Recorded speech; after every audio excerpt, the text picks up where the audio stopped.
টি-20তে 500 উইকেটের milestone, elite লিস্টে জায়গা রাসেলের। আইপিএল থেকে অবসর নেওয়ার পরও খেলায় ধার কমেনি আন্দ্রে রাসেলের।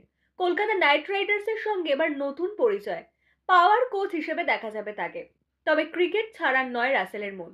আন্তর্জাতিক টি-20 লিগে খেলেই প্রমাণ করতে চলেছে নিজের সক্ষমতা। সেই ধারাবাহিকতার ফল টি-20 ক্রিকেটে 500 উইকেট ছুঁয়ে তৈরি করলেন অনন্য রেকর্ড। নাম তুললেন বিশ্বের এলিট বোলারদের তালিকায়।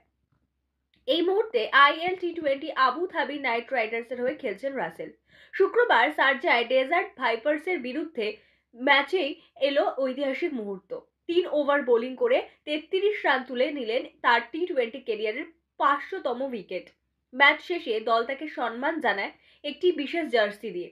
শুধু বল হাতে নয়, ব্যাটেও ঝড় তোলেন রাসেল। 23 বলে 36 রানের ইনিংস, 3টি 4 ও 2টি ছক্কায় সাজানো।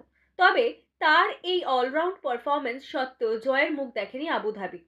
টি-20 ক্রিকেটে 500 উইকেটের ক্লাব অত্যন্ত সংক্ষিপ্ত। এখনো পর্যন্ত 6 জন বোলারই পেরিয়েছেন এই মাইলস্টোন। তালিকার শীর্ষে আফগান তারকা রশিদ খান। এরপর রয়েছেন ডুয়েন ব্রাভো ও সুনীল নারিন, ইমরান তাহির ও সাকিব আল হাসান।